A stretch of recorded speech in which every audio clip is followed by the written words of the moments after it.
ఓ cinema hit అవ్వడానికి content ముఖ్యమా లేదంటే ఒకరు రాసిన రివ్యూ ముఖ్యమా అని ప్రశ్నిస్తున్నారు నిర్మాతలు. భావ ప్రకటన స్వేచ్ఛ ఉంది కదా అని విడుదలకు ముందే రివ్యూలు ఇవ్వడం ఎంతవరకు కరెక్ట్? ప్రేక్షకుడిని చేరక ముందే ఓ మంచి సినిమాని చంపేయడం సబమేనా అని అడుగుతున్నారు. మరి దీనికి ఎవరు సమాధానం చెప్తారు?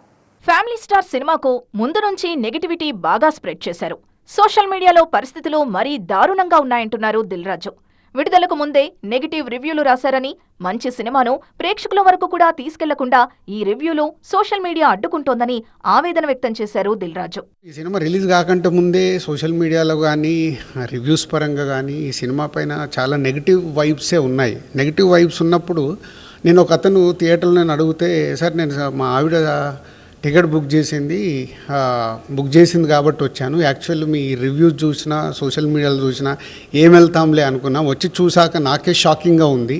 సినిమా ఇంత బాగుంది, సినిమా త్రోట్ ఎంజాయ్ చేశాము, ఒక మంచి కాంటెంట్తో మీరు సినిమా తీశారు, త్రోట్గా పాటలు కానీ అన్నీ ఎంజాయ్ చేశాము, ఇంత నెగిటివ్ బయట ఎందుకుంది అనేది ఆశ్చర్యపోతున్నారు సినిమా చూసిన వాళ్ళు.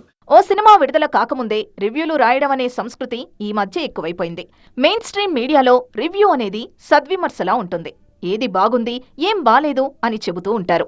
క్రిటిక్స్ ముసుగులో కొందరు మాత్రం సినిమా మనుగడకే ముప్పు తెచ్చేలా రాస్తున్నారు. అందరికంటే ముందు మేమే రివ్యూ రాయాలనే తొందరలో సినిమాని ముంచేస్తున్నారు. థియేటర్లకు రాకుండానే ముందు రివ్యూలు వచ్చేయడం, యూఎస్ రివ్యూలు అని వచ్చేయడం, తర్వాత ఏమో సినిమా చూస్తున్నప్పుడే సీన్ బై సీన్ రివ్యూలు వెళ్ళిపోతుంటాయి. అలాగ పావుగంటకి కోడిగుడ్డు మీద ఏకలు పీకినట్టుగా మొత్తం రివ్యూలు అన్నీ రావడంతో ఏమవుతున్నదంటే సినిమా అస్తిత్వానికి అది చాలా పెద్ద గొడ్డలి పెట్టి అయిపోయింది. ఫ్యామిలీ స్టార్ విషయంలో ఇదే జరిగింది.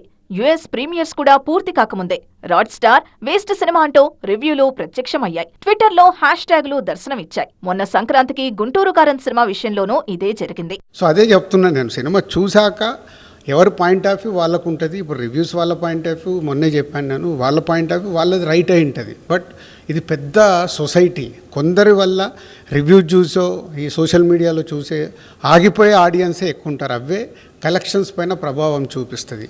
సో అది మన సొసైటీలో ఉందే, కానీ ఒక మంచి సినిమాకి థియేటర్కి వెళ్ళి చూసినప్పుడే వాళ్ళకి అర్థమవుతుంది. ఈ నెగటివిటీ నుంచి ఇండస్ట్రీ బయటపడాలంటే కేరళలో తీసుకొచ్చిన పాలసీనే ఇక్కడా తీసుకురావాలంటున్నారు దిల్ రాజు. సినిమా విడుదలైన 3 రోజుల వరకు రివ్యూలు నిషేధించాలని కోర్టు తీర్పిచ్చింది. ఇదే మన దగ్గర కూడా అప్లై అయితే తప్ప రివ్యూల బారి నుంచి సినిమాను కాపాడలేమంటున్నారు నిర్మాతలు. మరి అది జరిగే పనేనా అనేది చూడాలి. కేరళలో ఒక కోర్టు ఇవ్వడం జరిగిందంట, రివ్యూస్ ఇవన్నీ ఫస్ట్ 3 days ఇవ్వకుండా చూడండి అని. అలాంటిది ఏదో వస్తే కానీ ఇండస్ట్రీ బాగుపడదు. అంటే ఇక్కడ ఎఫెక్ట్ అయ్యేది ఎవరనేది ఎవరు చూడట్లేదు. ఏదో నెగిటివ్ వైబ్స్ పెట్టుకొని చేయడం వల్ల ఎఫెక్ట్ అయ్యేది ఫస్ట్ ప్రొడ్యూసర్స్. ఎంతో కష్టపడి చేసే సినిమాని ఇలా ఆడియన్స్ని థియేటర్కి రాకుండా చేయడం అనే ఇంపాక్ట్ పడుతుంది.